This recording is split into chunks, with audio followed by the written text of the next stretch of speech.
On Rokenjima, this day, or rather this round, was the same as any other. The typhoon would be coming very soon. The clouds hadn't yet grown thick, but they were moving quickly.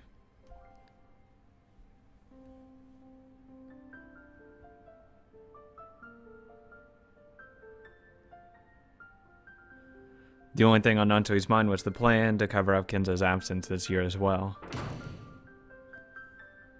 Kraus appeared to have suffered a stomachache from the stretch and was sleeping in his room.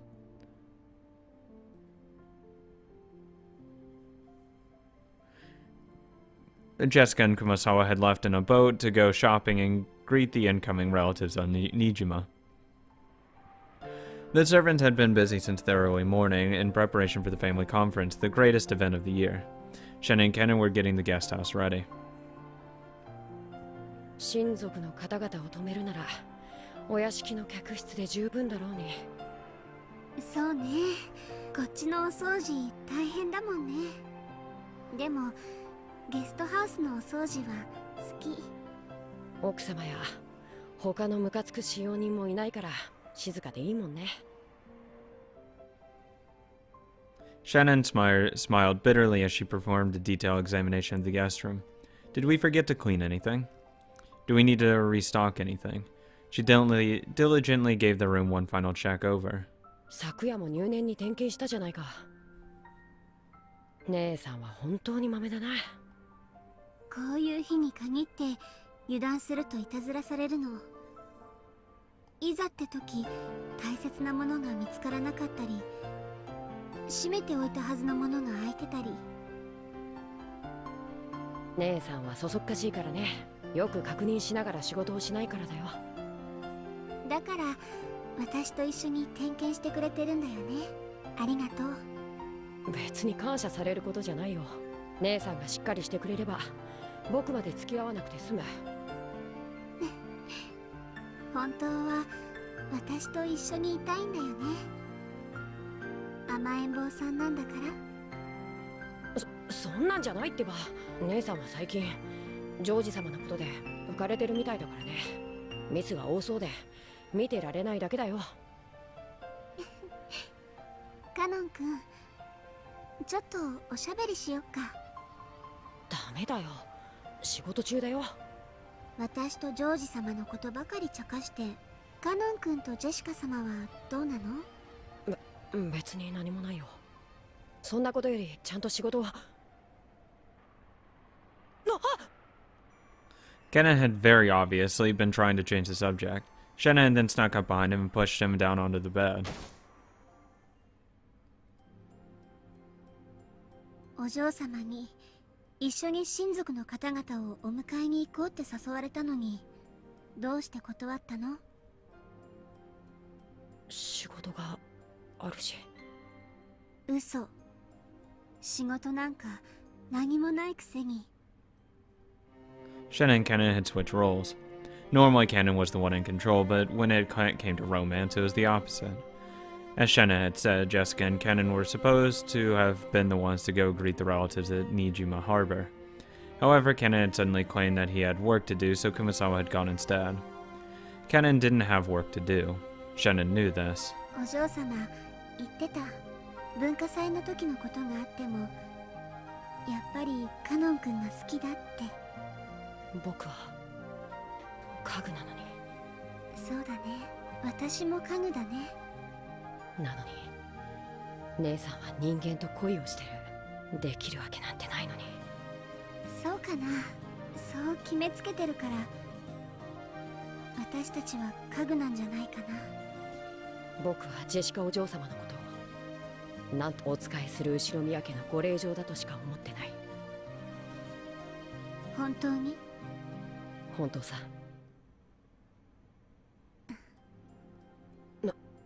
何？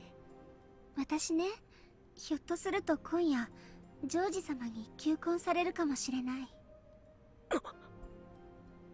Shannon wore an incredibly peaceful smile on her face, but Kenan could tell that there was no way she'd let him change the subject. Kenan realized that she must have made him help out here in the guest house in order to talk to him about this, and he clicked his tongue softly. 家具のくせに人間と結婚なんかできるつもりなの？できると思う。無理だね。どうして？ジョージ様の描く未来の夢を姉さんは叶えられない。それは。僕たちは人間じゃない。それに劣る家具。ジョージ様は姉さんを人間だと思い込んでるだけ。それはそうかもしれないけど。今日までよく騙し通してこれたものだと思うよ。そうやっていつまでジョージ様を騙し通せるつもりなの？自分が家具であることを未だに話せない姉さんが。家具とか人間とかそんなの関係ない。ジョージ様は私の全てを受け止めてくれると思うの。それを確かめる勇気もないくせに。私ね、求婚受けてみようと思うの。As Shannon looked up at the ceiling, she spoke of the imagined future that she and George would create. Though some anxiety over the future appeared on her face, so did joy from discovering that it was like what it was like to live with love. As Kenan watched this vivid dream he was being shown, he knew that none of his words would reach Shannon anymore. 好きにしたらいいよ。姉さんは一度言い出したらどこまでも頑固だから。私の生きたいように生きてみたい。もう家具だからとか人間だからとかそういうのに怯えるのはやめようと思うの。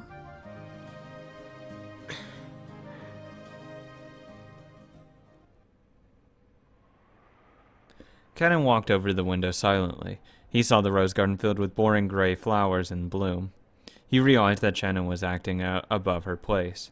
He knew that her tale had no chance of a happy ending. However, he also knew that no words of his would change her mind now that she had made her decision. なら僕が言えることなんてやめろと言っても姉さんは聞かない。好きにすればと言えば好きにする。なんで僕にそんな話をするのさ。僕の答えなんて姉さんは何も求めてないじゃないか。私が知りたいのはカノン君のお嬢様への気持ちなの。僕は姉さんたちとは何の関係もないよ。カノン君は本当にお嬢様のことは何とも思っていないの？思ってないって何度も言ってるよ。嘘？どうして嘘だってわかるの？わかるもん。姉さんだもん。わからないよ、僕の気持ちなんて。わかるよ。カノン君のことなら私は何でもわかる。本当にわかってるならどうして聞くんだよ。姉さんはジョージ様のことでもう胸も頭もいっぱいじゃないか。そして僕もそんな一途な姉さんが大好きなんだ。だから僕なりに応援してるんじゃないか。そうでなかったら僕だってお嬢様を好きになりたかった。Kenan finally turned to face her honestly and openly telling her his real emotions. That was what Shannon had wanted to hear, and after hearing that, she closed in even further on Kenan's true feelings. そんな言い方じゃダメ。許さない。じゃあどうすればいいんだよ。なんて言えばいいんだよ。好きになりたかったなんて言い方でごまかさないで。カノン君の素直な気持ちをそのまま口にすればいいの。僕には眩しすぎるんだよ、お嬢様が。太陽のようで生き様が眩しすぎて。そんなお嬢様が好きなんだ。そんなお嬢様に手を差し伸べられて共に歩こうと言ってもらえて嬉しかった。嬉しいんだ。好きなんだよね。ああ、好きさ。お嬢様が大好きだ。Finally, Kenan confessed his feelings in their entirety. In fact, by saying it out loud, he finally understood how he truly felt. As passionate tears welled up in his eyes, Kenan finally accepted it. He couldn't stop the tears from dripping down his お嬢 face. 様も僕もこの島に閉じ込められて何の希望もなく生きてるのは全く同じだった。なのにお嬢様は自らの道を自ら照らし、自らの足で運命を切り開くんだ。それが眩しくて羨ましくて、お嬢様と一緒にならこんなみすぼらしい自分じゃない別な本当の自分を見つけられそうな気がして。お嬢様の告白を拒絶して悲しかった。悲しかった。自分につく嘘がこんなにも辛くて悔しくて悲しいなんて知らなかった。そして僕のそんな嘘がお嬢様を傷つけたのがそんな自分にもう二度と恋をする資格なんてないと思ってた。あるよ。恋の資格はね、自分だけが与えられるの。家具だからダメとかそんなの関係ない。ダメだって自分で決めたらもうダメなの。決めつけちゃダメ。だから私は与えたよ。この身の程知らずな家具の身に恋の資格を。だからカノン君にだってあるよ。恋をする資格が。うん。あなたにあげられないなら私があげる。ありがとう。僕はやっと海が見られる気がする。きっとジョージ様は今夜私に求婚すると思う。求婚を私は受けてこの島を出てジョージ様と新しい天地で。それが姉さんの選んだ道だというなら僕に何も言えるわけがない。この島を出て、そしてこの島へは二度と帰らないカノン君とはお別れになる。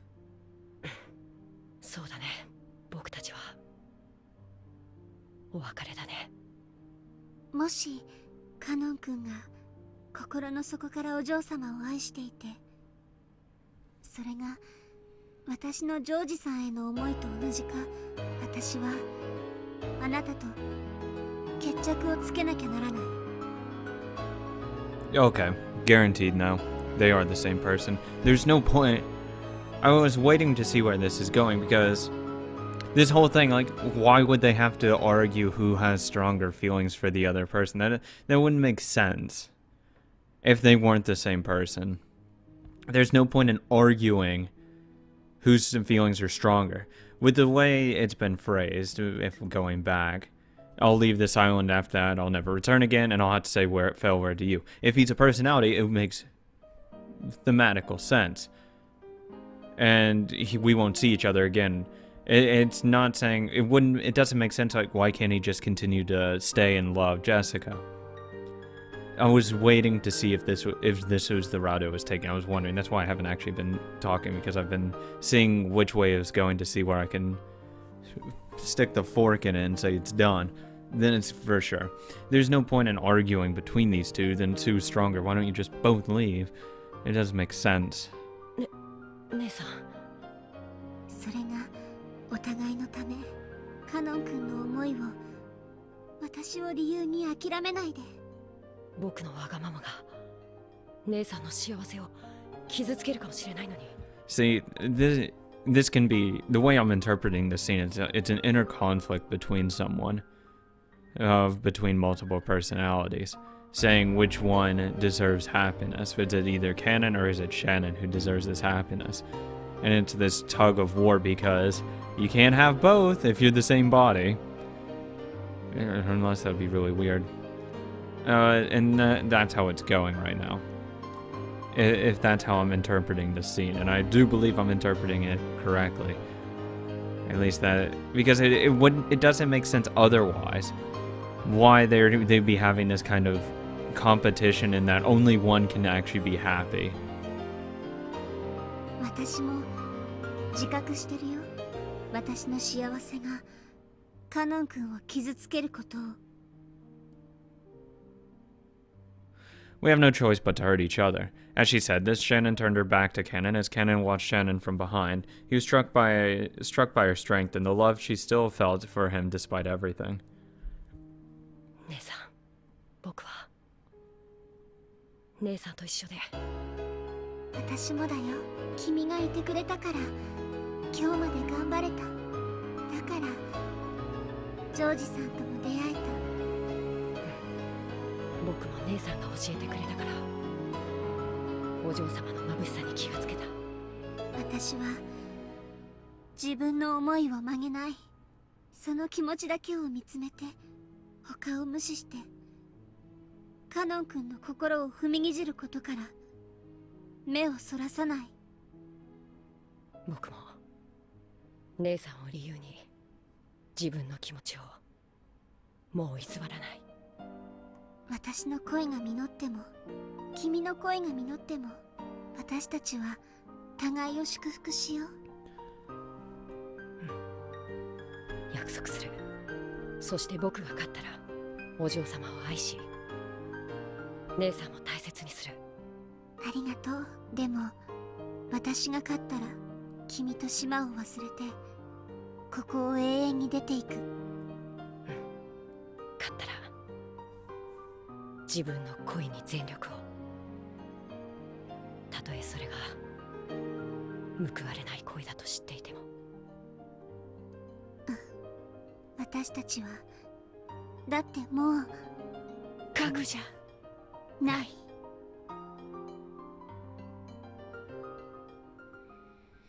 I'm getting the picture. Because it wouldn't make sense. That whole scene, it doesn't make sense if they're not the same person. Because the whole question would be, why are they in a competition? Why does it matter if one of them's happy and the other's not? It wouldn't make sense otherwise. I personally don't think it would make sense for it if they're just two different people. Like, why would her loving George trample on him loving Jessica? How does Jessica and George equal each other? It doesn't. One of these has to equal, it has to balance out in some way. And it doesn't balance out if everyone's a separate party, because George and Shannon are separate. When they leave, Jessica and Kenan are still there, so there's no point in worrying about that. And so there would be no point to, it's what I'm trying to get to, that without them being the same person, there is no point to that scene. Other than, wow, they're really conflicted over there. And they do not understand how they can just love two different people at the same time. It just doesn't make sense. They left the boat one by one, making fun of Battler. Godo wasn't the only one to greet them. Kenan was there too. Goda, soup please. 長旅お疲れ様でした。六軒島へようこそ。そうそう、お上手ですよ。Goda complimented Kenan in a whisper. Kenan ignored this, just looking just a little sour, and continued to greet the incoming relatives. バトラ君はゴーダさんもカノン君も初めてだよね。Oh my god. マリアもバトラ初めて。ゴーダさんは凄腕のシェフでいらっしゃるんだぜ。この島に来る唯一の楽しみさ。光栄でございます。バトラ様、どうか滞在中のお食事はご期待いただければ幸いです。そりゃ楽しみだぜ。よろしく。カノン君もお久しぶりね。今日は元気そうね。よかった。そうでしょうか。そうね。顔色が悪くないわ。血色がいいというか、目つきが凛々しくなったというか。成長期なんだろ。そうして少年は大人になってくんだな。I don't want to take advice from you, sorry, sir. 普段のあんたは今にも貧血で倒れちゃいそうな顔ばっかしてるのに。Eat a fucking sandwich. 今日は少し違うわ。正気があるんや。男子は3日あれや成長するもんなんやで。カノン君も少しずつたくましくなってるっちゅうことやな。からかわれてないわよ。みんな褒めてるのよ。Kenan had sworn to start changing the way he lived a bit by bit. However, he had only meant to change within himself and hasn't expected that it would show on the outside. He was a bit shocked to hear that his expression had changed so much, that people had apparently noticed as soon as he opened his mouth. No. Maybe the real surprise should have been that his normal expression must have looked so incredibly sullen in comparison. Goto led the way up to the mansion. Kenan brought off the rear, helping to carry some of Kumasawa's shopping.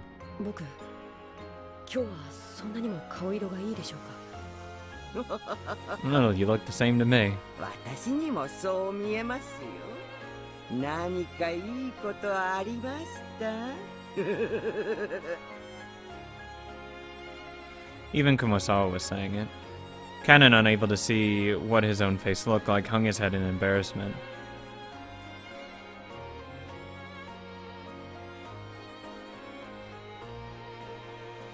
When they reached the rose garden, they could see the others entering the guest house. They saw Jessica running towards him from there. Is even Milady Jessica going to say them in a good mood today?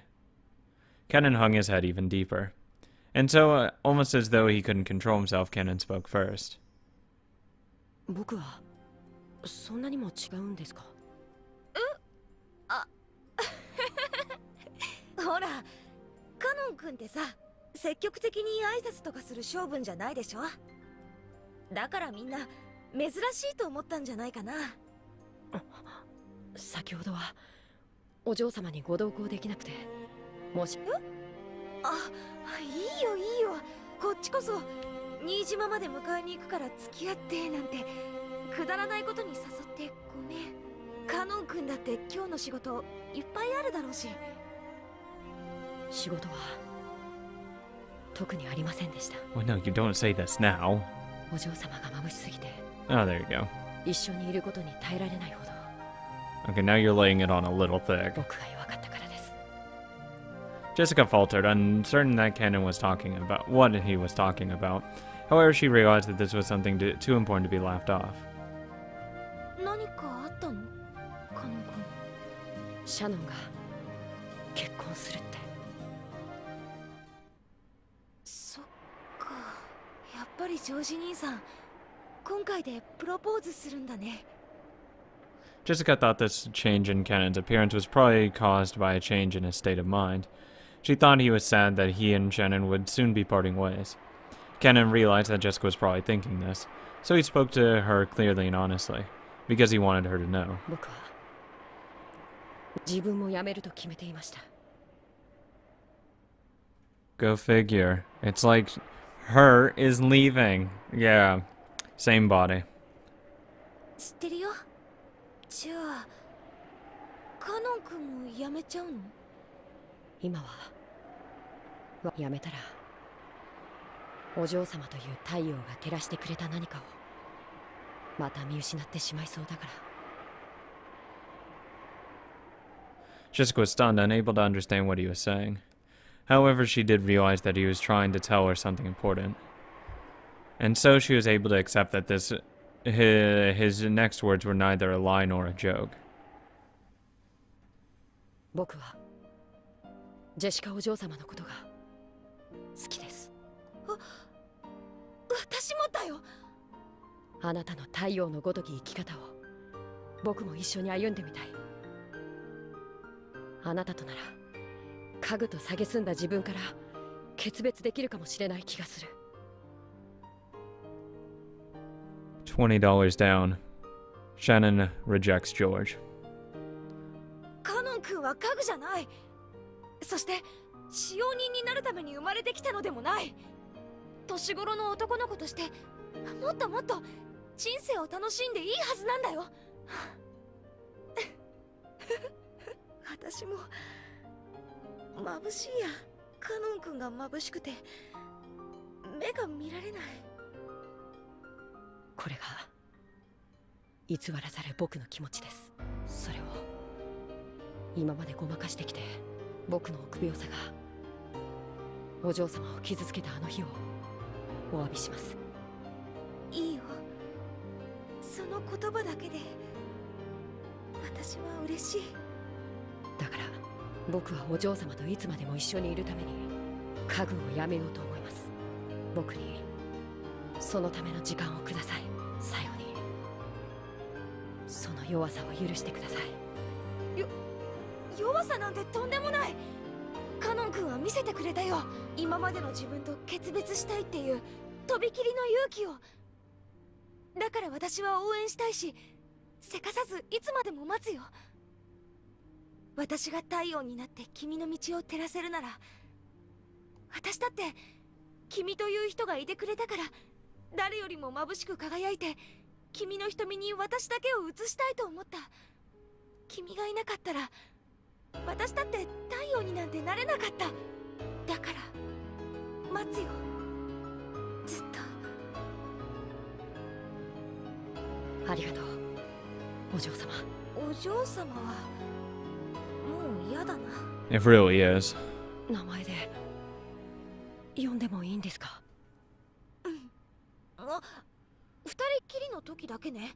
じゃないとカノン君に迷惑をかけるかもしれないし。 No, I think Natsui would only have a slight hernia if that happened. そうですね。姉さんたちもそうしてるらしいし。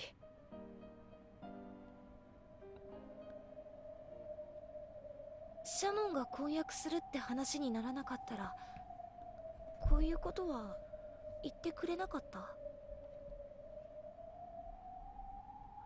Kenan hung his head at a loss of words for some time, but it was true. If Shannon hadn't told him about the engagement, he probably wouldn't have be having this conversation at this moment. はい。だからこそ真剣に考えることができました。そんなこと言っちゃって。シャノンの話を聞いてて恋がしてみたくなっちゃった？はい。素直だな。まあ私もシャノンたちを見てて羨ましいなと思って。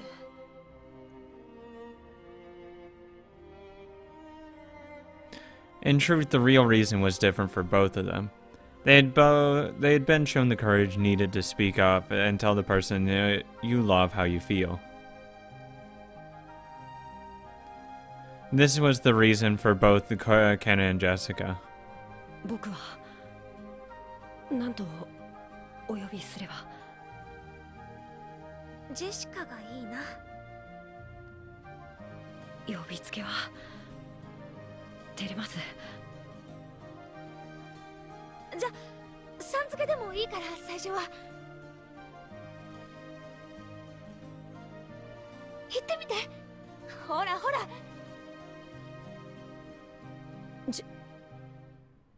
ジェシカさ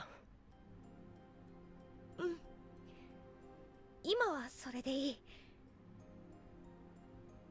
だから私もカノン君のことを名前で呼びたい。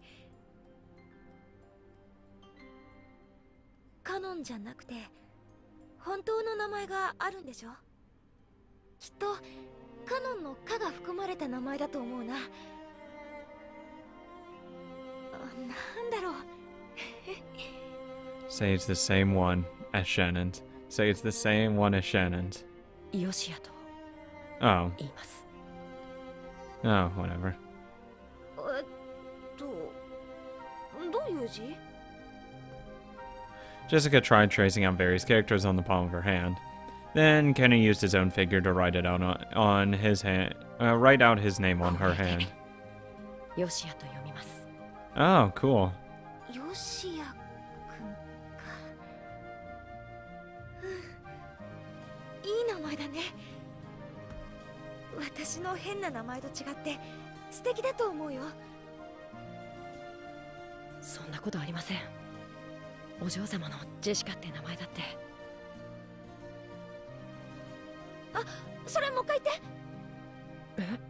What? お嬢様のジェシカって。もう一回。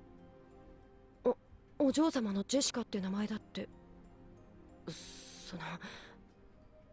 何かなんでもないよ。ありがとう、ヨシア。The red flowers of the rose garden seemed to celebrate the two lovers whose feelings had finally connected. The scene was watched by one not human who gazed out quietly beneath the rose garden arbor.